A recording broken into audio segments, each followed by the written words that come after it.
Hi, this is Dennis with Second Chance Tackle. I'm back again to preview some projects. I got a little carried away with this pandemic and everything, and I searched on eBay one day just looking for some projects so that I can continue to try and post one of these a day, just to show you how to take some reels apart, how to service them, how to put it back together again, and also maybe just kind of divert over thinking for a moment or two regarding this terrible virus that's out there. So if I can keep you inside watching these videos, then part of that mission will be accomplished. So I bought 4 of these, what I'll call old-timers.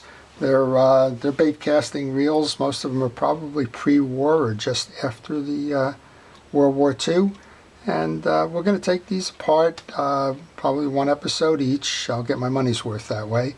And you'll get to be entertained by the design variances or similarities between these reels. There's 4 reels, 4 different manufacturers. Again, I would date these probably to the 40s and 50s.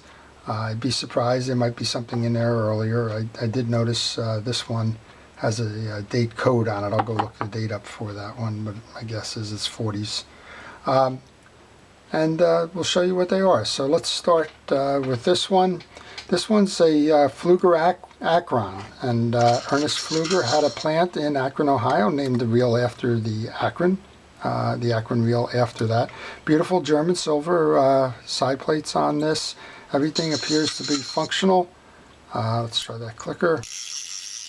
Clicker's working well, and the difference in the design on this one, these are direct drives, but he's moved the level wind feature out further here, and that worm gear and everything continues to operate just fine, probably 50 or 60 years later.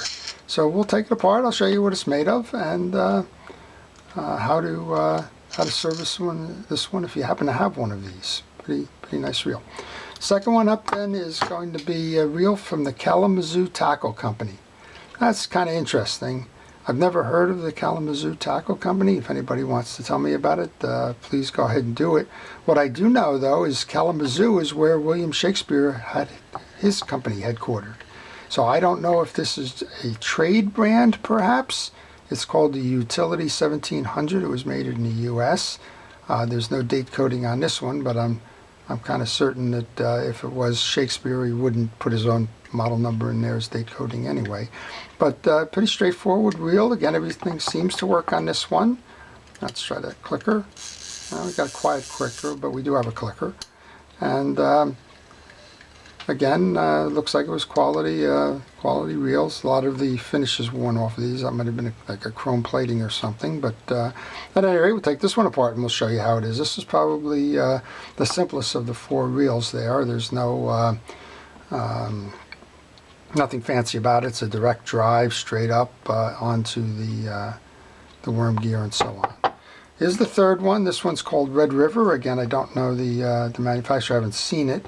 Have seen this. There's a this one has a little control that controls the spool speed, kind of like a thumb brake, if you will, cast control. So these guys were all about anti-backlash in the 30s and 40s, and when these things were prominent.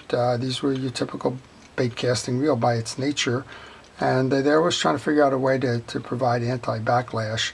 This is one of those little features. It's probably got a leather pad inside of it, and as you screw that in, it would put more pressure on the spool to slow it down, and you could back it off to cast further, but at the risk of backlash.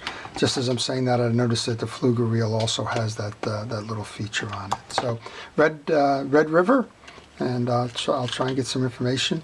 Here's another thing that was interesting. So Ocean City actually had one of these in a reel called the Farcast, and it tried again to eliminate backlash by taking some of the tension or speed out of the line when it was finishing. And this is almost like a mousetrap. You hold it up and it springs back.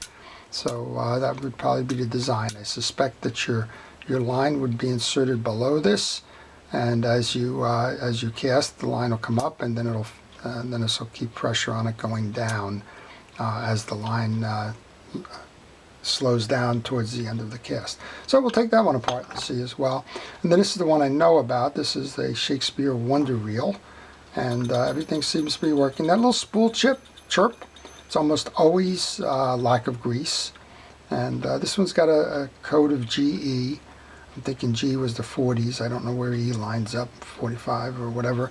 I'm kind of surprised if you see reels from the 40s, because most of the domestic reel manufacturers were diverting their resources to do other things for the war effort.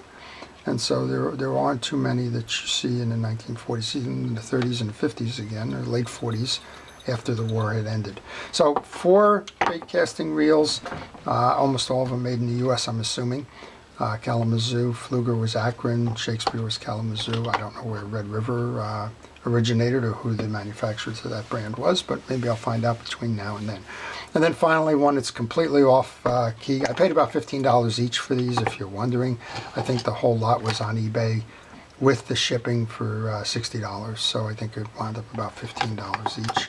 And again, they were more purchased for the sake of doing some YouTube videos than anything to do with me collecting these types of reels, although I do enjoy them.